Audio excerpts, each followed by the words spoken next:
네, 예로부터 백로는 풍년을 가져다주고 좋은 일이 생기게 한다고 해서 길조로 여겨졌는데요. 그런데 최근 이 백로가 도심의 골칫거리로 전락했다고 합니다. 네, 왜 그런지 이승훈 기자와 알아볼 텐데요. 일부 지역에서는 이 백로 서식지를 없애는 문제를 두고 논란이 일고 있다면서요? 네, 소음과 냄새 등에 대한 민원이 끊이질 않고 있기 때문입니다. 길조인 백로가 어쩌다가 이런 신세까지 됐는가 처량한 생각마저 드는데요. 네. 하지만 주민들의 고충을 들어보면 또 간단히 생각할 문제만은 아닌 것 같습니다. 오늘 뉴스 따라잡기는 도심 백로 서식지를 둘러싼 논란을 취재했습니다. 푸른 숲 가득히 하얀 꽃이 피어있는 듯한 모습, 고고한 자태를 뽐내는 철새 백로입니다. 백로떼는 몇 해 전부터 이 도심 야산에 둥지를 틀기 시작했습니다. 청주시 지역에는 수곡동 잠두봉에 약 300마리의 백로가 서식하고 있는 걸로 알고 있습니다. 이곳이 바로 백로의 서식지.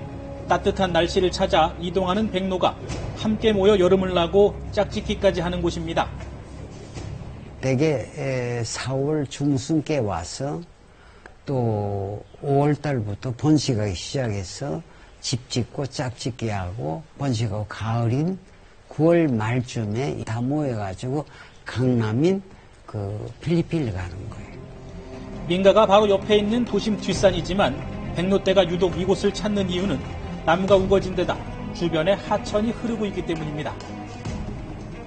백로는 되게 습지 좋아하니까 얘들이 먹이가 거의 100%가 물고기예요. 그러니까 강가 또 저수지 또 논밭 근처에 개울가에 흔히 들어요. 그런데 이 백로떼가 영 달갑지 않은 사람들이 있습니다. 바로 인근에 살고 있는 주민들. 이게 산이 하얗잖아 지금. 근데 보기는 좋은데 냄새가 많이 난다고. 백로떼의 배설물로 나무가 말라 죽고 악취가 진동하는 데다 소음까지 심해 여간 힘든 게 아니라는 게 주민들의 하소연입니다.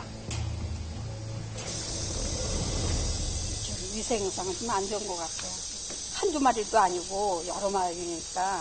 그래서 창문은 못 연다고. 시청 민원실은 여름철마다 백로로 인한 주민 민원으로 몸살을 앓고 있습니다. 벌써 몇 년째 반복되고 있는 일이지만 시라고 해서 뾰족한 수가 있는 건 아닙니다. 유해 예상 동물이 아니기 때문에 저들이 포획하거나 인위적인 서식지를 철거하는 데는 어려움이 있습니다.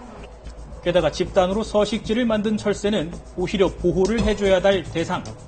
야생동식물보호법이나 이런 것에 의해서 백로처럼 이렇게 집단으로 번식하는 그런 종류들은 번식하는 그 상태에 있을 때는 보호종으로 지정하거나 보호지역으로 지정된 것 같은 그런 효과를 서식지를 없애지도 그렇다고 놔둘 수도 없는 진퇴양난의 고민에 청주시는 빠져 있습니다. 백로 서식지를 당장은 없앨 수는 없고요. 주민들 협조를 구해가면서 장기적으로 그에 대한 대책을 강구할 계획입니다. 하루 이틀도 아니고 백로떼로 인한 주민 고충이 이해가 되는데요. 이런 불편이 계속되자 서식지를 없애기로 결정한 자치단체가 있습니다. 바로 대전시 서구의 이야기입니다. 물론 찬반 논란은 뜨겁습니다.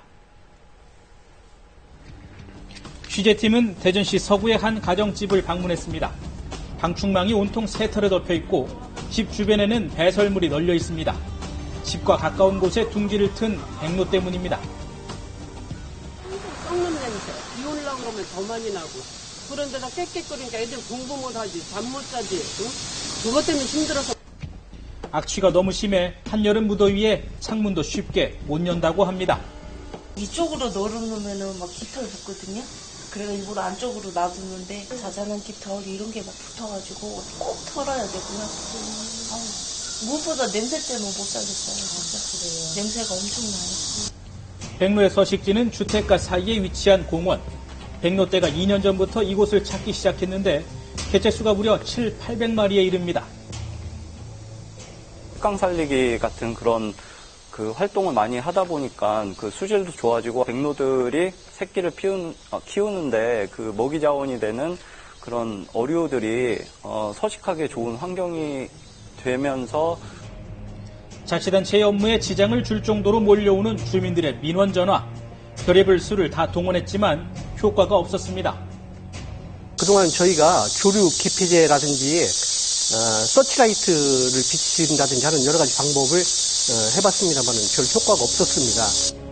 고민에 고민을 거듭하던 구청이 결국 내린 결론은 서식지를 없애는 것이었습니다. 달리 대안이 없기 때문에 그래서 결국은 이 소나무를 베고 단풍나무를 심는 수목 갱신 작업을 하기로 결정을 했습니다. 한 480그루 정도가 있는데 한 절반 240 정도 그루를 될 계획이거든요. 문제가 된 도심 공원의 나무를 없애면 백로들이 자연스럽게 다른 곳으로 이주할 것이라는 게 자치단체의 생각. 그 조사 활동 결과에 따라서 바로 나무를 펼 수 있도록 할 예정이고요. 저희들이 늦어도 8월 말까지는 이 사업을 시행을 할 예정입니다. 하지만 반대도 만만치 않습니다. 백로 외가리들이 번식기가 2달에서 3달 정도로 알고 있습니다. 그래서 이 기간 동안에 인간하고 그 야생동물하고 같이 잠깐이나마 생활할 수 있도록 지자체나 아니면 정부의 어떤 지원이 필요하지 않을까 생각합니다. 서식지를 인위적으로 없애는 것보다 인간과 공존할 수 있는 방법을 찾는 노력이 필요하다고 지적합니다. 도심에 백로드가 날아온다는 것은 우리 동네가 살기 좋다는 그런 말하고 똑같은 거고요. 분변이 있으면 냄새 제거를 할 수 있는 건 노력도 할 수 있고, 풍지가 너무 가까이 있으면 그 사이에 완충 지역을 하나 만들어주면 되고, 없앨 게 아니라 기술들을 좀 활용을 하면 새들도 살아가고 사람도 살아가고. 무리하게 나무를 베어내봤자 또 다른 도심 서식지로 이동할 뿐이라는 회의적인 시각도 존재하고 있는 상황. 물론 가장 이상적인 건 백로도 살고 사람도 사는 건데 공존 방안을 찾는 일이 쉽지만은 않아 보입니다. 인간의 피해를 받고 있기 때문에 인간이 좀 떨어진 지역으로 번식할 수 있도록 유도시킬 수밖에 없습니다. 천천히 차근차근 새들을 그쪽으로 유도할 수 있도록 단계별로 하나씩 이렇게 준비해 들어가는 방법밖에 없을 것 같습니다. 풍년을 부르는 길조에서 도심 천덕꾸러기가 된 백로. 서식지 처리를 둘러싼 논란은 당분간 계속될 전망입니다.